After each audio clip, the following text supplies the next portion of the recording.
Ya. Mengapa Anda tidak melihat sebagai ini bentuk perlindungan atau bentuk kegeraman Rocky seorang Gerung presiden? itu juga produk gagal loh. Rocky Gerung itu adalah intelektual gagal. Maaf ya, saya tidak suka Anda mengatakan demikian pada seorang pemimpin yang dipilih oleh rakyat Indonesia. Sorry, I'm very sad to see you like that.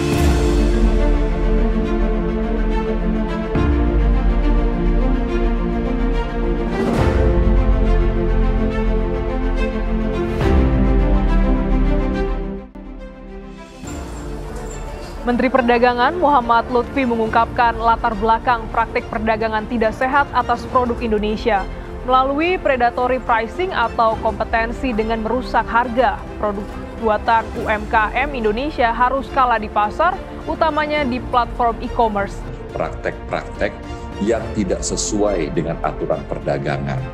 Praktek-praktek tersebut dijalankan oleh e-commerce, perusahaan-perusahaan yang memang mendunia melaksanakan praktek-praktek ilegal perdagangan seperti predatory pricing, jadi harga yang sengaja dibuat untuk membunuh kompetisi. Saya pastikan bahwa dalam waktu tidak terlalu lama, pada bulan Maret ini akan selesai, saya akan atur penjual di Indonesia, berjualan di Indonesia harus mengikuti aturan Indonesia. Ajakan-ajakan untuk cinta produk-produk kita sendiri, produk-produk Indonesia harus terus digaungkan. Produk dalam negeri, gaungkan. Gaungkan juga benci produk-produk dari luar negeri. Bukan hanya cinta, tapi benci. Cinta barang kita, benci produk dari luar negeri.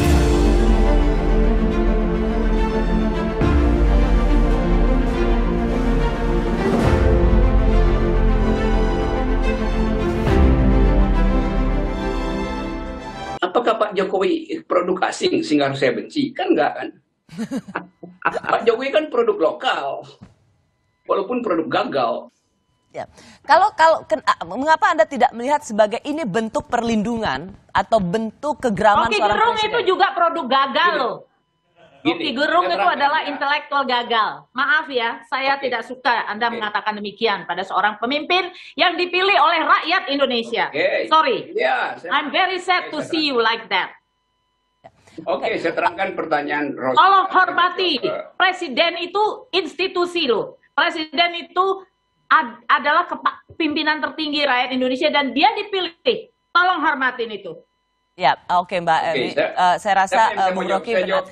Lebih baik membantah argumentasinya Bung Rocky Gerung. Terus, ya. Tarik kata-kata itu, produk gagal itu, tarik kata-kata itu. Begini, saya terangkan perlahan. Tarik kata-kata itu. Rocky nggak paham konteksnya, situasi sekarang tuh Rocky nggak paham, memahami situasi. Dia dengan diksi-diksi yang pembenaran-pembenaran untuk menyalahkan dengan ketidaksukaannya kepada Pak Jokowi, Rosi. Jadi kamu tidak bisa melihat Rocky Gerung ini dalam konteks melihat persoalan itu secara jernih dan adil. Karena ada ketidaksukaan secara pribadi dia sama Jokowi. Ini yang kadang kurang adil dan kurang bijak dia dalam menilai sebagai seorang politisi. Enggak, akalmu kadang bengkok juga, Rok. Akalmu kadang bengkok juga karena kepentingan politikmu. Kan? Apakah kemudian Mbak Emi bisa memahami pernyataan Presiden ini sebagai sikap yang melihat memang ada ketidakadilan, sehingga itu emang diluberkan gitu, diekspresikan dalam pidato seorang kepala negara? Rasa ada ketidakadilan dan mungkin rasa kesal terhadap jajarannya yang tidak mampu untuk mendorong produk Indonesia. Hal yang diinginkan oleh Presiden Jokowi itu, kenapa kita tidak punya merek dalam negeri yang kemudian dipromosikan oleh orang Indonesia sendiri dan disukai oleh orang Indonesia sendiri? Kenapa harus beli yang merek-merek yang seperti itu gitu? Produk-produk luar negeri yang kita beli di Indonesia itu kontennya banyak Indonesia loh yang bikin. Mau beli baju merek ini, merek apa, itu semua banyak produk Indonesia. Jadi kenapa kalau dia bilang, ayo kita benci produk luar negeri? Why not? Yang nggak boleh itu adalah kalau benci terhadap suku bangsa, terhadap orang, mengatakan orang produk gagal, itu yang nggak boleh. Ya.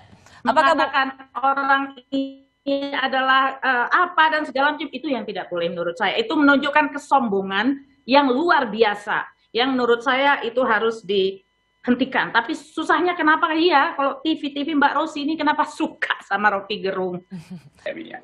Kan poin saya dari tadi, ini setelah Presiden bicara jadi heboh, maka Rosi anggap ini ada sesuatu yang harus diucapkan dari berbagai sudut pandang. Nah, poin saya yang saya terangkan dari tadi, kenapa kehebohan itu memerlukan pembelaan berlebih itu?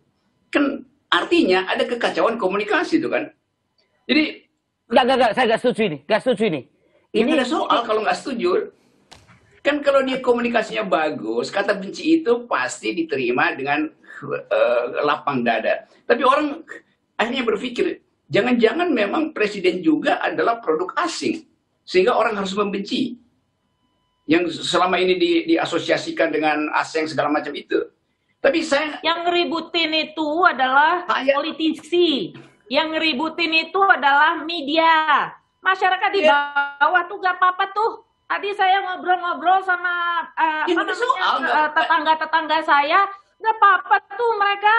Yang ngeributin itu adalah Anda. Yang ngeributin itu adalah politisi-politisi. Mas Ali Mardani. Saya gak apa-apa tuh mereka. Malah yang asisten rumah tangga bilang, betul Bu, kita harus benci ini sama produk luar negeri. Asisten rumah tangga saya ngomong begitu. Jadi yang ngeributin itu orang-orang tertentu yang selalu ngeributin Presiden Jokowi gitu loh. Jadi doesn't matter gitu loh. Apapun yang dibikin oleh Presiden Jokowi, dia ngomong salah, dia ngomong benar, tetap menurut Rocky Gerung dan menurut PKS itu salah gitu. Jadi kalau menurut saya bukan di situ poinnya. Menurut saya poinnya itu adalah bagaimana kita mendorong supaya konsumen Indonesia membeli produk Indonesia. Ya. Sebuah pesan yang baik sebenarnya. Oke. Saya kira saya nambahkan bahwa 5 tahun fondasi untuk membangun daya saing bangsa kita dengan interkoneksitas laut, darat, udara, listrik, kemudian bagaimana kita mulai masuk dalam hilirisasi. Konteksnya sangat terkait dengan bahasa Presiden hari ini, bahwa kelihatannya dia juga melihat bahwa produk-produk dalam negeri kita ini, terutama UMKM ini, memang jujur kalah bersaing dengan produk luar. Dan ini saya kira tidak bisa dibiarkan untuk bertarung sendiri, maka butuh kekuatan, yaitu adalah pemerintah sendiri. Dan kalau dia harus mengelawan dengan produk-produk asing atau produk impor, dipastikan produk kita dan produk UMKM kita itu pasti kalah. Inilah yang saya kira perlu adanya satu ketegasan dari seorang presiden.